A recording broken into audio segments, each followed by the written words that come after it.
Today's text reminds us of our loving God, Jehovah, and what he's done for you and for me and all humans.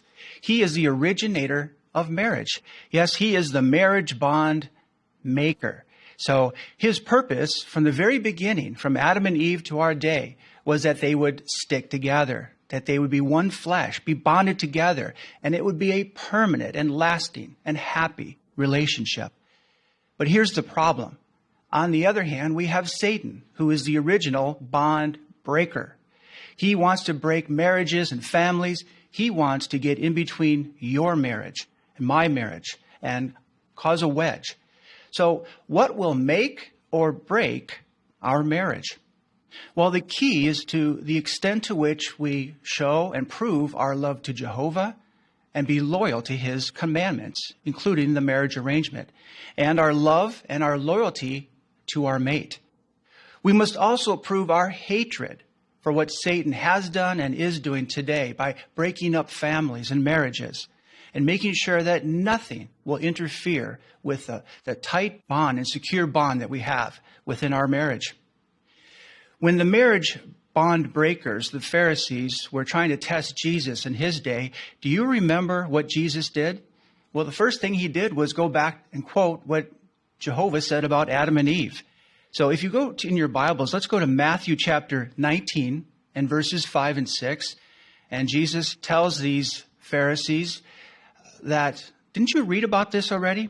In verse 5, he goes on to say, for this reason, a man will leave his father and his mother, and he will stick to his wife, and the two will become one flesh. So he quoted exactly what Jehovah said. But then he went a little bit further in verse 6. He says, so that they are no longer two, but one flesh. Therefore, what God has yoked together, let no man put apart. It's interesting that our study notes help us to appreciate what stick to means. Literally, it means to glue, to join or bind closely together, to cling to. So when it comes to a union of a husband and wife, they need to be glued together. What about the term one flesh? It could also mean one body, one person. It describes the closest bond between a husband and wife, inseparable companions. It says in a study note that such a union cannot be broken up without damage to the partners bound by it. So something that's supposed to be permanently glued, you try to tear it apart, there will be problems. People often say when a newly married couple gets married that they tied the knot. I think we've all heard that. But unfortunately, some couples and many couples go from being stuck on their partner, being attracted to them because of maybe looks or because of things in common, to actually being stuck with them. Big difference. They quickly want to untie the knot, separate the bond, and become unglued. That's many in the world, but that's not you, and that's not Jehovah's people in general. Millions are enjoying a happy, successful marriage. Well, what are these marriages missing? Why are they becoming unglued? Well, they don't have the right kind of glue. Well, what is the glue that will bond your marriage and all marriages around the world? What do we need? Notice what Paul tells us in Colossians chapter 3 in verse 14. The secret to success, the glue that bonds us together. Colossians 3 and verse 14.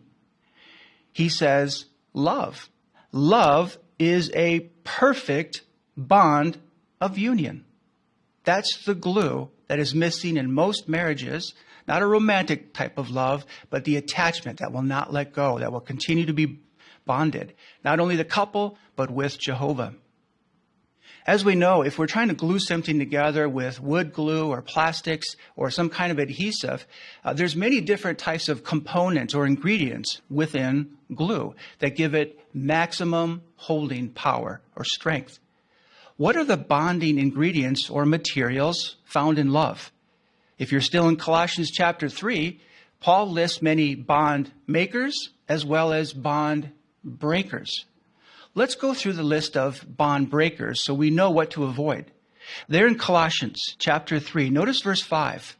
The bond breakers are sexual immorality, uncleanness, uncontrolled sexual passion, hurtful desire, and greediness.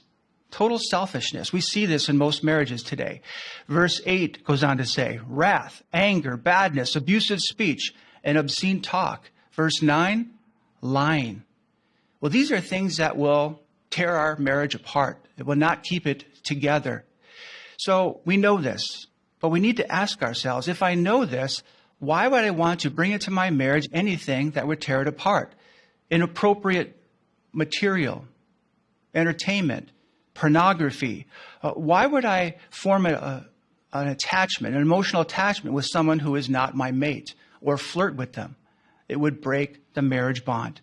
Why would I speak in such a harsh, sarcastic, critical way to my best friend, to my marriage mate? Before using glue and trying to put something together, both surfaces need to be clean. That's in a physical way, but also with the marriage itself. We need to make sure that everything is removed that would prevent permanent bonding. So we need to have a clean conscience and be clean with what we think and what we see and what we do. So what are the bond makers that will help us, that will help love be part of our marriage? What are the ingredients? Notice Colossians chapter 3 and verse 12. It says we're to put on, after we strip off the old things, clothe ourselves with tender affections of compassion, kindness, humility, mildness, and patience. These are keys to our success. And in verse 13, that we should continue putting up with one another and forgiving one another freely. So these will lead to a happy family life. We all want to be happier than we are now. It's been said that the first to apologize is the bravest, the first to forgive is the strongest, and the first to forget is the happiest. So that's the key to success as well. And there are many fine examples in the Bible and modern day examples that we can try to imitate. One of the couples that come to my mind from the Bible is Aquila and Priscilla. And what do we know about them? Amazingly, they were always together. One was never mentioned without the other. They were in their theocratic activities, in their social life. They were together and they were running the race for life together. And we appreciate how they were bonded together. It made them a success. We want to imitate that and all the modern day examples that help us to appreciate that we want to continue to stick together.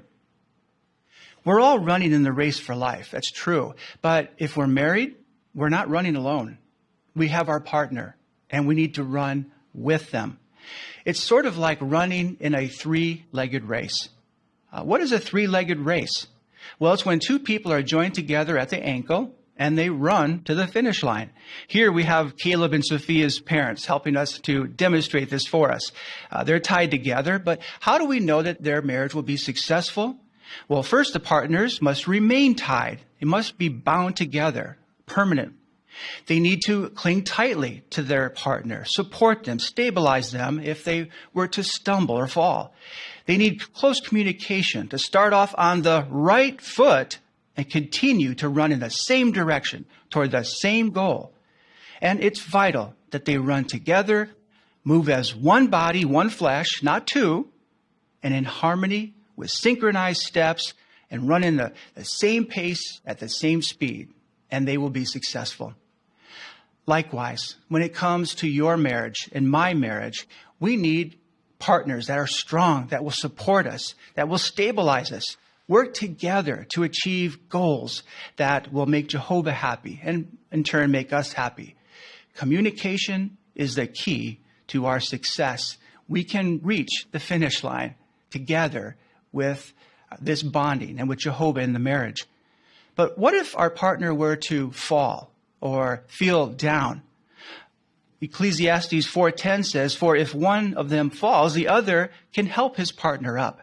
So if our partner is stressed out, anxiety, emotionally spent, feeling down, we can pick them up by giving them our full attention. Yes, we're busier than ever with our work assignments, and we're trying to exercise, we're trying to be with all of our friends, but that cannot overshadow the communication that is needed with our best friend, our running mate, our wife, or our husband. So we need to put the work away, put down our device, and give undivided attention. to our partner. And each day we want to communicate through prayer. Talk to Jehovah, the three of you, and make Jehovah part of that marriage. And that's what Ecclesiastes 4:12 says, that a threefold cord cannot quickly be torn apart. So just love between a man and a woman is not enough. We need Jehovah to make it the strongest and happiest possible. So as you keep Jehovah as a central strand in your marriage, you will be married at heart. You will stick together with the right kind of glue.